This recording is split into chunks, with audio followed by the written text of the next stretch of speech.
Fala aí, meu mano, beleza? Professor Cisler Herculano de Geografia para falar de mais um assunto aqui sobre a geografia do Brasil. Nosso papo hoje, fonte de energia. Se você vai fazer prova militar, já saiba que esse assunto é bem recorrente. Agora eu estou gravando esse vídeo no ano de 2023 e no ano de 2022, na prova da SpaceX caiu isso e também na prova da ESA. Ou seja, a gente vai sempre estar vendo esse assunto sendo recorrente em diversas provas, sobretudo nas provas militares. No vestibular também isso é importante porque quando a gente pega e avalia o que seria, no caso, a energia, a gente vê que é um dos principais desafios do Brasil e também do mundo, manter a oferta de energia. Até porque, quanto maior é a sua oferta energética, maior também é o seu potencial produtivo. E quando eu falo desse potencial produtivo, se divide tanto na questão da indústria, quanto no setor agropecuário, uma vez que a nossa agropecuária é fortemente modernizada, e também, claro, no setor de transportes. Enfim, cara, quando a gente fala de energia, é um tema muito rico e muito abrangente, que a gente vai fazer algumas relações importantes com outros temas da nossa geografia física do Brasil. Olha só, geografia econômica, assim, interferindo em geografia física, assim, a gente tem que estudar tudo bem interligado.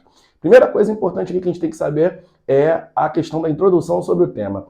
Primeiro, a disponibilidade. A disponibilidade da energia presente na nosso planeta, presente em determinado território. Enfim, a disponibilidade dessa fonte de energia. A gente vai classificar as fontes como renováveis ou não renováveis. Quando a gente diz que a fonte é renovável, significa que o seu ciclo de reposição ele é perceptível pela vida humana. Ou seja, a gente consegue verificar essa fonte ela sendo reposta. A gente não vê o esgotamento dela. A gente pode simplificar dizendo que a fonte renovável é aquela fonte que está em disponibilidade ilimitada na nossa utilização da superfície terrestre. Dentre os exemplos de fontes renováveis, a hidráulica, a solar, a eólica e também a biomassa. Ora, eu pego o exemplo da água para poder você entender que nós temos o ciclo hidrológico, correto? Evaporação, condensação, precipitação. Essa precipitação abastece rios, abastece lagos, e a gente pode utilizar essa água. Então, toda essa fonte de energia hidráulica, ela vai ser uma fonte renovável. A mesma coisa o sol, o vento, né? A gente sabe que esses recursos estão em disponibilidade ilimitada, sempre vão estar disponíveis para a gente, correto? E a biomassa vai ser o conjunto de matéria orgânica que a gente pode usar para produzir os biocombustíveis.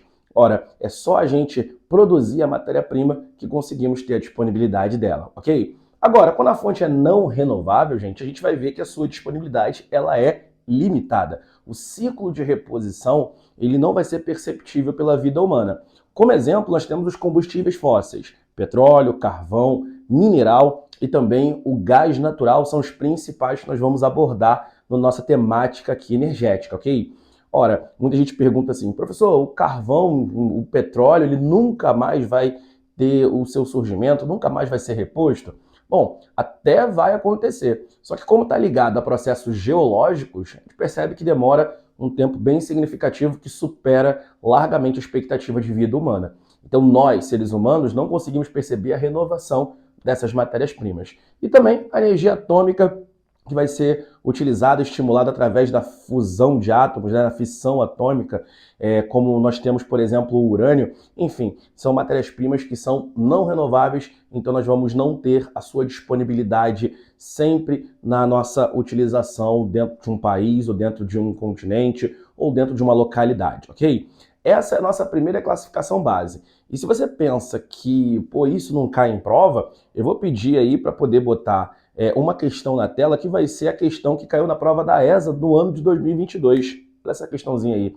Ela está dizendo o seguinte: em uma pesquisa sobre aproveitamento econômico dos recursos naturais e as questões ambientais, um grupo de alunos da Escola de Sargento das Armas levantou as seguintes informações. No panorama global, o Brasil se distingue pela participação muito elevada das fontes renováveis na estrutura de oferta de energia.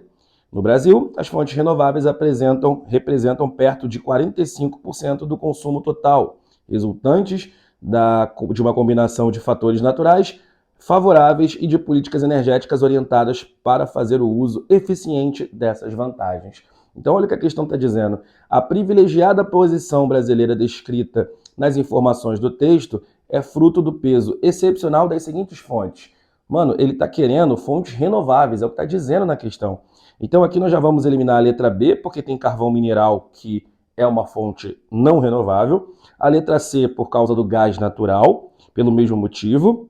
A letra D, pelo gás de xisto, que está ligado a combustíveis fósseis também. E a letra E, a gente vai eliminar a energia nuclear. Então, meu gabarito aí vai ser a letra A, energia hidráulica, e também a biomassa. São as duas fontes de energia que nós vamos ter aí como exemplos de fontes renováveis. Então, volta aqui para mim que você está visualizando como que isso pode cair numa prova, né? Isso é só um dos exemplos. Uma questão relativamente simples, mas se você não tiver aqui essa introdução, se você não tiver prestado atenção nisso, isso pode acabar te confundindo. Então, não descarte nada que possa cair na sua prova, não descarte nada daquilo que o professor estiver te falando, porque isso é muito importante. Tem coisas que a gente pensa que não vai cair pela sua simplicidade, mas acaba surpreendendo muita gente na hora da prova, ok? Belezinha? Olha só, segundo ponto, os impactos na atmosfera. Eu vou fazer uma subdivisão de fontes limpas e de fontes poluentes. Fontes limpas são aquelas que não emitem poluentes, o próprio nome já diz, né? Ela é limpa, então não emite poluente. E quando eu falo de emissão de poluente, gente, estou falando de emissão de poluente no ar, ou seja, na nossa atmosfera. As fontes limpas, a gente pode perceber que elas não vão ser obtidas através da queima. Exemplo, a energia eólica, não preciso queimar para poder utilizar. A água, não preciso queimar para poder utilizar. Temos também o sol, que eu não preciso queimar para poder utilizar. Na verdade, é o calor do sol que aquece determinadas baterias ou placas que nós chamamos de fotovoltaicas. Então, a gente não precisa queimar a matéria-prima. Então, todas essas fontes são exemplos de fontes que são limpas. E o que muita gente esquece é que energia nuclear ou atômica também é uma energia limpa, uma vez que não precisamos queimar, por exemplo, o urânio para poder fazer com que a energia se propague. Nada disso. O urânio ele é enriquecido, os átomos eles são estimulados. Então, automaticamente, essa fonte de energia ela não emite poluente no ar, uma vez que não é obtida através da queima, ok? Mas vale ressaltar que mesmo sendo limpa, a fonte não está isenta de impactos ambientais, ok? A gente vai abordar cada uma das fontes em umas outras aulas. A gente vai ver que, embora não polua o ar, muitas das fontes elas vão ter impactos secundários e, às vezes, um impacto bem mais generoso no nosso ecossistema, como, por exemplo, a própria água. A energia hidráulica ela vai causar um impacto muito significativo no meio ambiente e também um impacto social que a gente vai ressaltar nas próximas aulas, ok? Agora, quando eu digo que a fonte ela é poluente, eu estou dizendo que ela emite carbono na atmosfera, ou seja, ela vai contribuir para o impacto no ar.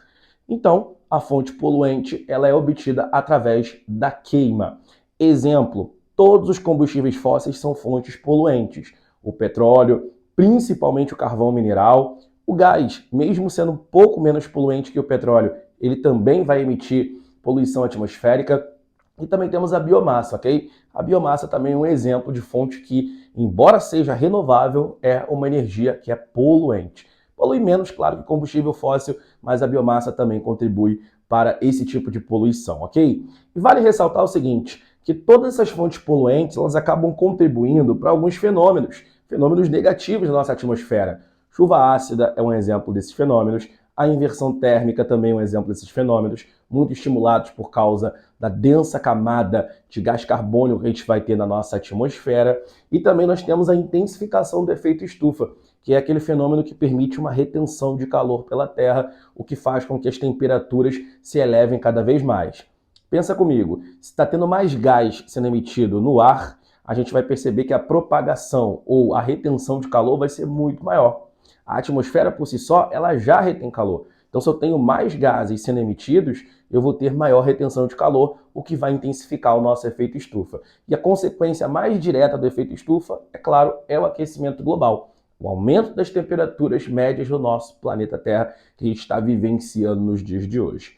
Pegou essa visão? Tranquilidade? Então, a gente vai ter essa divisão que é muito importante entre fontes limpas e fontes que são poluentes. E a gente vai ter que saber analisar como que o Brasil se enquadra na sua questão energética, ok? Vamos continuando aqui no Brasil. Temos o nosso panorama sobre energia. Olha só, o Brasil vai ter um relativo equilíbrio entre as fontes renováveis e não renováveis. Eu tenho aqui, de certa forma, quase que metade, correto?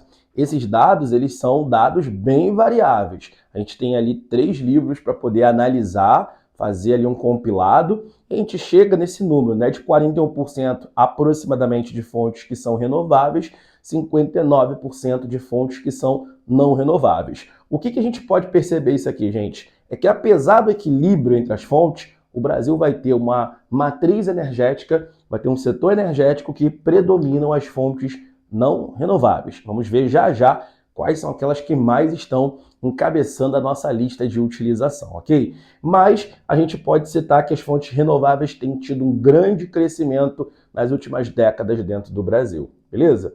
Olha só, o Brasil vai ter uma matriz mais limpa em relação ao mundo, enquanto que no Brasil nós vamos ter quase essa metade, nesse grande equilíbrio, no mundo vai predominar as fontes não renováveis, com destaque também para o petróleo, para o carvão mineral e para o gás natural. As três fontes de energias, respectivamente, mais utilizadas no mundo. Então o Brasil está bem confortável, né? Tem uma matriz que é mais renovável, ou seja, não tem tanta disponibilidade de recursos que vão acabar, e também tem uma matriz que é mais limpa em relação ao mundo, uma vez que nós vamos ter ali muitas fontes renováveis que não são poluentes, e já já a gente vai poder observar. Mas mesmo assim, o Brasil ainda é um país que importa energia, ok? Nós importamos petróleo, embora sejamos autossuficientes, a gente ainda importa petróleo.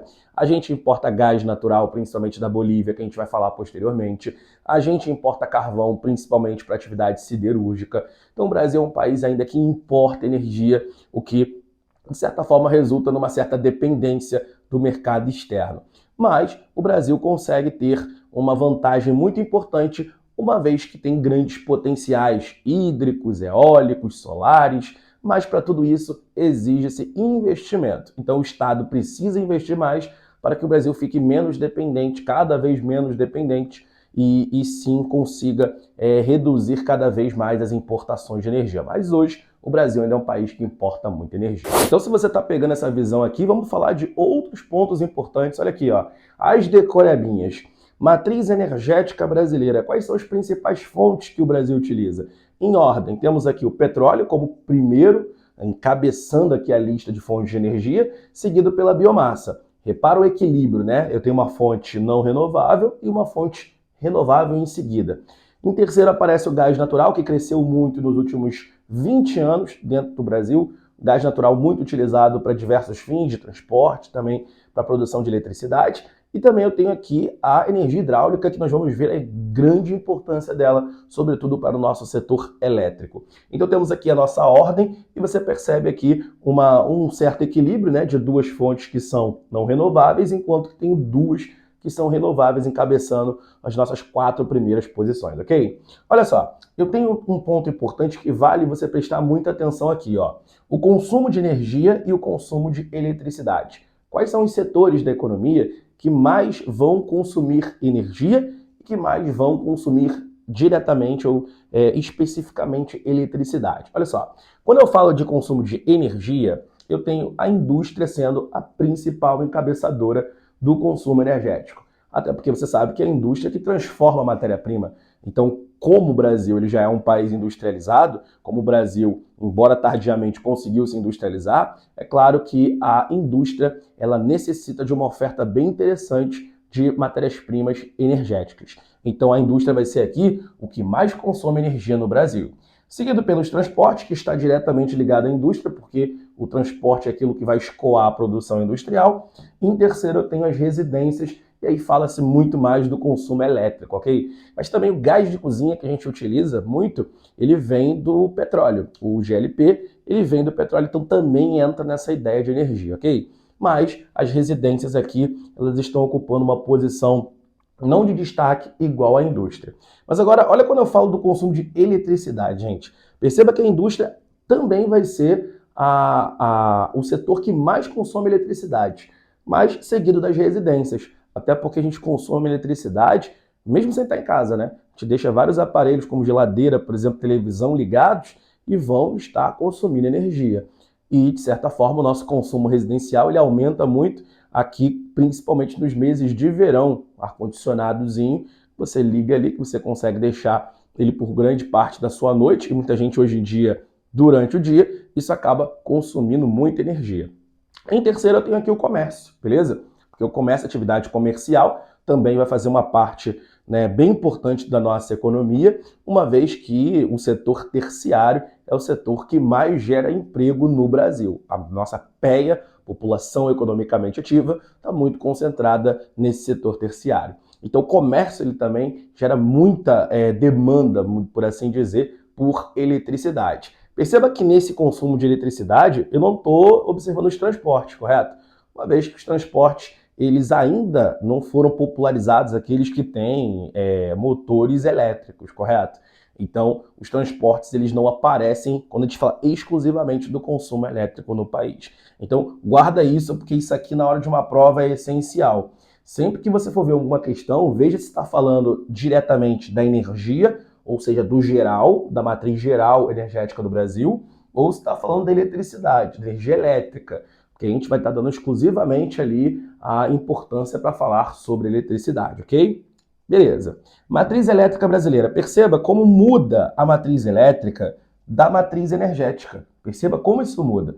Quando eu falo especificamente da eletricidade, o que predomina são as energias que vêm da água, ou seja, energia hidráulica.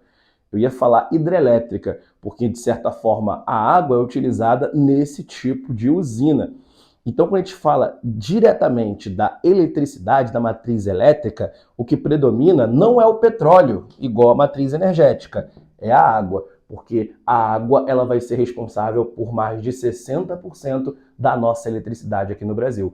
O Brasil é um país que tem rios perenes, caudalosos, de planalto, que favorecem muito a geração de energia por meio das hidrelétricas. Então, a gente tem que ver essa grande importância, ok? Seguido pelo gás natural, e também pela biomassa. Você percebe que o predomínio aqui na matriz elétrica são de fontes mais renováveis, né? Eu tenho duas aqui. E também você percebe que a nossa matriz elétrica é muito mais limpa, uma vez que a energia hidráulica consome ali basicamente 60% da predominância desse tipo de geração de energia no Brasil. Show de bola? Então isso é muito importante. Você precisa sempre estar comparando a nossa matriz energética com a matriz elétrica. Essa imagenzinha que eu estou botando na sua tela é uma imagenzinha que eu fiz com base nos livros da nossa bibliografia. Então você está visualizando aí a nossa matriz energética e a nossa matriz elétrica. Tira um print dessa fotinha aí para você poder visualizar depois, mais tarde, que ela esboça muito esse gráfico, ou então você procura lá no Instagram, @prof.cizerculano, que tem uma série lá de novos resumos que você pode pegar e anotar no seu caderno para poder, claro, sempre estar revisando, ok?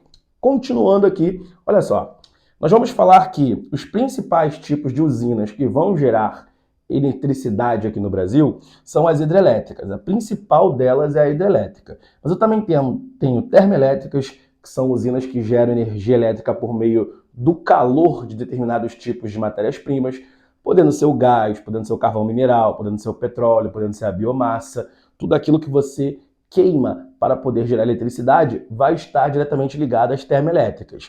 Mas eu também tenho parques eólicos que utilizam, óbvio, a matéria-prima que é o vento, e também parques solares, embora ainda muito modestos no Brasil, ok? E eu também tenho as termonucleares, são usinas nucleares, né, que vão, de certa forma, utilizar o calor, mas não através de queima, mas sim pelo enriquecimento de átomos do urânio. Então a gente vai ter, consequentemente, essas usinas termonucleares, elas sendo também de valia para a produção elétrica no Brasil. Aqui a gente vai ter um destaque pleno para as usinas do Rio de Janeiro, de Angra 1 e também Angra 2, ok? Vamos falar posteriormente sobre isso nas próximas aulas. Tranquilo. Sorteio elétrico brasileiro, vamos falar um pouquinho sobre ele. Ele é administrado pela Eletrobras, que foi criada em 1962. Vale ressaltar que a lei que permite a criação da Eletrobras vem no governo do Vargas, mas somente em 62 que ela efetivamente vai entrar em pleno funcionamento. E nos dias de hoje, a Eletrobras ela administra várias subsidiárias. Ela atua como se fosse uma holding, ok? Ela é acionista majoritária e ela controla diversas subsidiárias que vão, de certa forma, se direcionar para a produção elétrica no Brasil. São elas, a Chesf, que vai estar lá na região Nordeste, Companhia Hidrelétrica do São Francisco, administrando algumas usinas como Sobradinho, Paulo Afonso, Três Marias. Eu tenho Furnas, que vai atuar mais no centro-sul do Brasil, administrando algumas usinas, como é o caso de Ilha Solteira, a usina de Furnas, a usina de Itaipu, a nossa grande binacional. Eu tenho a Eletronorte, que vai atuar lá na região da Amazônia, tendo ali Belo Monte como uma das principais hidrelétricas dentro do Brasil, e outras que são construídas mais recentemente, que são usinas fio d'água, ok? Ela vai ser administrada pela Eletronorte. Na Eletrosul, eu também tenho lá na região sul do Brasil, partes ali da região sudeste, centro-oeste, mas a região sul vai ser a principal, onde eu tenho também algumas usinas importantes naquela região. E eu tenho a Eletronuclear e também a CGTE. A gente vai ter todas essas empresas ligadas à nossa Eletrobras, ok? Então, o setor elétrico brasileiro ele é controlado muito pela Eletrobras, que vai ser o principal tipo de órgão que vai administrar toda a nossa eletricidade no Brasil, ok? Sistema Interligado Nacional. Esse sistema, é claro, vai ser aquele responsável pela distribuição de eletricidade por todo o país. Um destaque importante ao falar do Sistema Integrado Nacional, que é onde todas essas hidrelétricas, termoelétricas, termonucleares estão se interrelacionando, é que temos um estado, que vai ser o estado de Roraima, que não está integrado nesse sistema. Roraima vai ser um estado que recebe energia não do Brasil, e sim da Venezuela. Vale ressaltar que nós também temos alguns países que fornecem eletricidade para o Brasil, ok? Paraguai e Argentina são um deles. Mas, falando de estado, o único que não está diretamente conectado ao nosso sistema de abastecimento elétrico é o estado de Roraima. Então, vale sempre estar pegando essas exceções para os nossos estudos, principalmente para provas militares. E para te esboçar isso aqui direitinho, nós vamos falar de algumas usinas importantíssimas para o Brasil. Mas vale ressaltar que essa não é a última aula, essa é só a primeira aula que nós vamos falar sobre eletricidade e também sobre energia no Brasil. Um conteúdo bem extenso, um conteúdo bem longo. As termoelétricas, meus amigos, possuem muita vantagem na sua implantação. A termoelétrica não exige nenhum fator natural específico para poder entrar em funcionamento. Eu preciso, de certa forma, o mínimo possível, ter uma proximidade com matérias-primas que possam abastecer essas termoelétricas. Mas, no geral, eu posso construir termoelétrica em qualquer lugar. Uma hidrelétrica, por exemplo, eu só posso construir, de certa forma, quando eu tenho desníveis no meu relevo e também quando eu tenho rios que são bem fortes ao longo do ano. Então, tem um fator natural que me permite, claro, fazer essa construção de hidrelétrica. Num parque eólico também, eu preciso que seja uma área que capte muitos ventos. Num parque solar, eu preciso de ser uma área onde bata muito sol. Mas nas termoelétricas eu não preciso disso. Eu posso pegar e instalar em qualquer lugar e, por isso, eu tenho uma grande vantagem na sua implantação, ok? Utilizam matérias-primas renováveis e não renováveis. Ao passo que eu tenho as termoelétricas usando petróleo, carvão, mineral e o gás natural, que são fontes que são não renováveis, eu também tenho termoelétricas utilizando a biomassa, podendo ser uma termoelétrica que é abastecida por biodiesel ou biogás, por exemplo.